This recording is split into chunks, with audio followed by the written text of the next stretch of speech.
Hello people, boomerangfreak here, and I'm here with my quadcopter. You might have seen this in some of my previous videos, and I really need to make another update log because this thing has been sitting halfway dismantled and unused, inoperable for like a little over a month. So it's time I get off my butt. Even though the weather hasn't been any good, so it's also kind of the reason why I haven't reinstalled all my stuff. No, the weather really hasn't been good in that month, not a lot of flying days, so it doesn't really help by getting your stuff ready, at least not for me. But I have, last month, the reason why it's pretty much completely disassembled is I got my other package, and over here I'm grabbing not some stuff of the package itself but some work I have done, and these are my ESCs. So I got my package from Hobby King, including the USB ASP, another little programming device, and I've reflashed all my ESC with the Simon K, so just kind of marked them here, multi-star 15 amp and the K for Simon K firmware. So we have these. I just kind of bought two of these huge things of heat shrink tube. So I'm pretty sure these are like 50 millimeters. Nicely fit around my ESCs. Just bought two colors because, you know, I've been doing this. I mean, I bought a two color tape. I might as well just buy two colors of heat shrink tubing, and, you know, put the red ones in the front and the black ones in the back, because why not? So yeah, these are all reflashed. Also the KK2 board I have is also reflashed with the newest firmware. Also, I saw it's a fun thing if you actually see the improvement, because it now has more menu options and stuff. Yeah, that's why. So I need to reinstall these, and I'm also going to completely redo my cables because I didn't really like how I did my cables in the first time. So yeah, my idea, what I have been thinking of for the last couple of days, because it really was kind of a thought process to see how am I going to run all these cables to make them clean them up a bit. So yeah, let's show over here. I mean, I used to have him over my ESCs over here, just kind of running these wires like fizz, I think, something like this. No, kind of over the boom. It's not going to do that anymore. I'm also going to ditch all these 3.5 millimeter bullet connectors. They're nice little gizmos for setting up your garden if you're a newbie and stuff, which I was, and I'm still, but I can solder, so I'm just going to ditch all these bullet connectors. And I've calculated, I mean, I have like 20 of those all across my quadcopter, and ditching those should be like a weight gain of 35 grams. And it's not all too much, but it's gonna be quite, and everything we ditch is gonna be good. So yeah, what I'm going to do with this is even better. I've prepared myself. I got me a little velcro strap to make my life easy. Just kind of strap this thing in here. Going to just zip tie this down later, but for now this is gonna work. So this is where the new location they're going to be at, and I'm going to run these wires instead of connecting them. Like I said, I'm going to solder them directly, so I'm going to cut these ones from the motor because these really are crap. These wires are just blah. So I'm going to cut these off as short as I can and solder these directly to it. Now it's going to not only ditch the bullet connectors but also wait over the cables, which is going to be even greater. over here I used to have all four ESCs hooked up to this thing, this bulky thing with the again bullet connectors. Also going to ditch that idea. I'm going to just kind of run this underneath here. See the ECs in the back here, most likely just, and I'm not completely 100% sure how I'm going to solve this, but I'm like going to solder these together with an extra wire going directly into the connector here, because you can, as you can see, I have more than enough room to fit 2 cables in there, and it's no biggie if you do that. And again, that's gonna clean those up.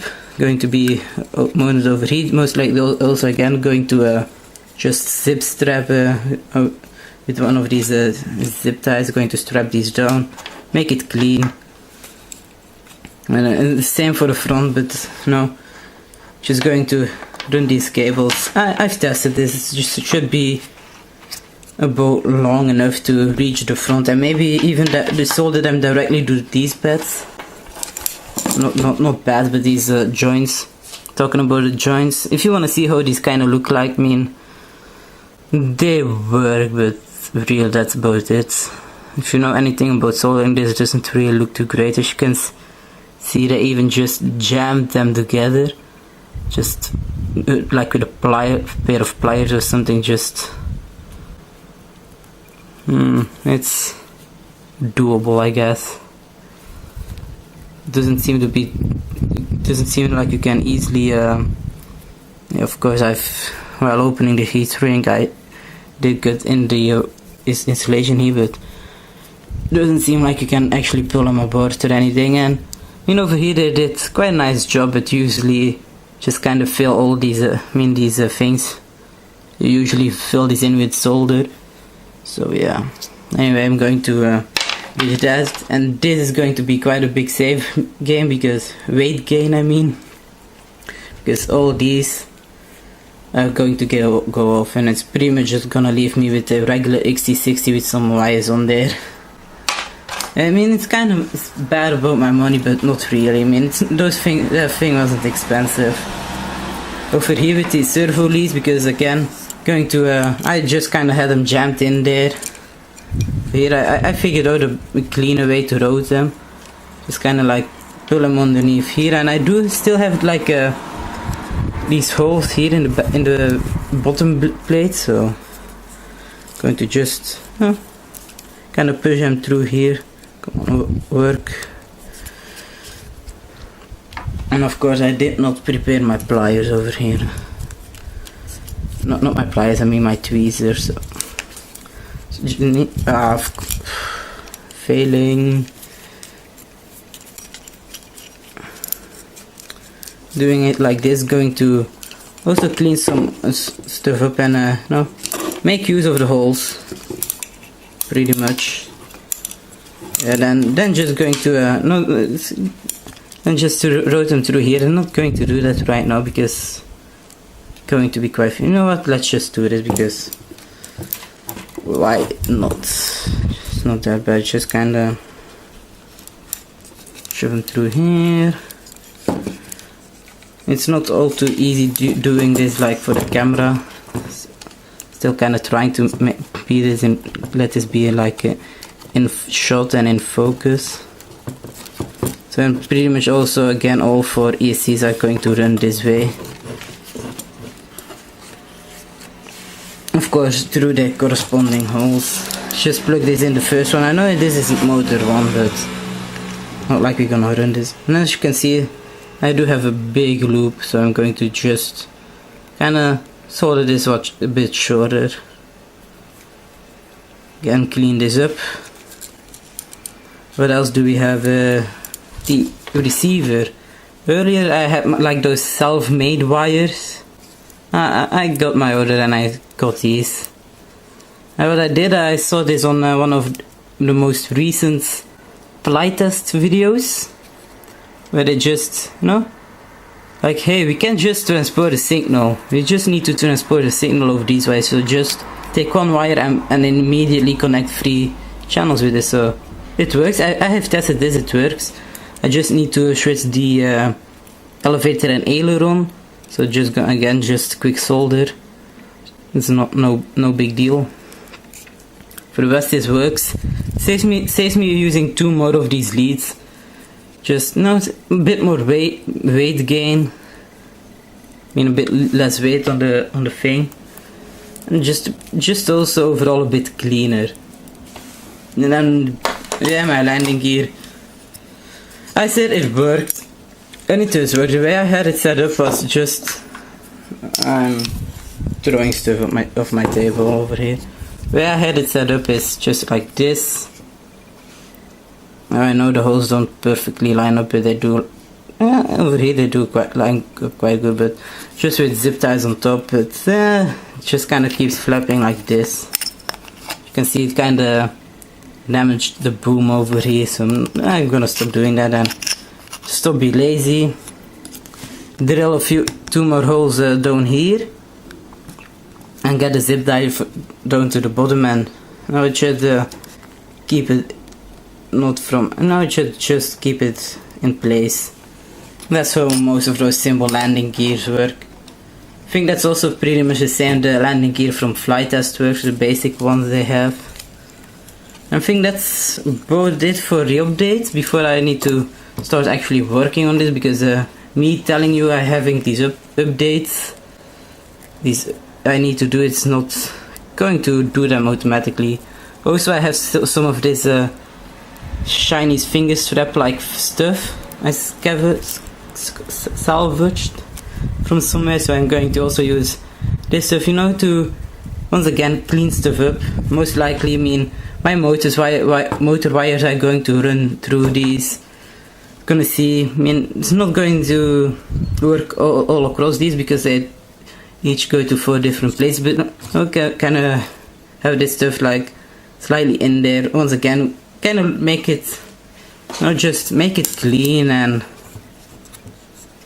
good looking, I guess, because this doesn't even weigh anything, so it's not going to add weight to the stuff, and I'm going to ditch a whole lot of weight with making all my little wires shorter.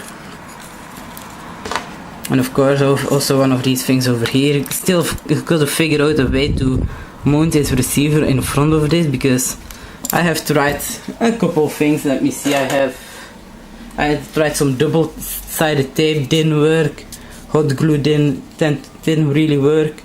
Maybe it was just because the other wires were stiff wires. I was just kind of constantly pulling on the receiver, so just gonna try to kind of get some more of these scratches in here, so you don't have the smooth surface, and just see if maybe hot glue works this time. And again, should stop talking right now and actually get to do all this stuff, because this is gonna take quite a while, a lot of soldering to do. So anyway, gonna see you guys on the next video, hopefully having this thing back up and running.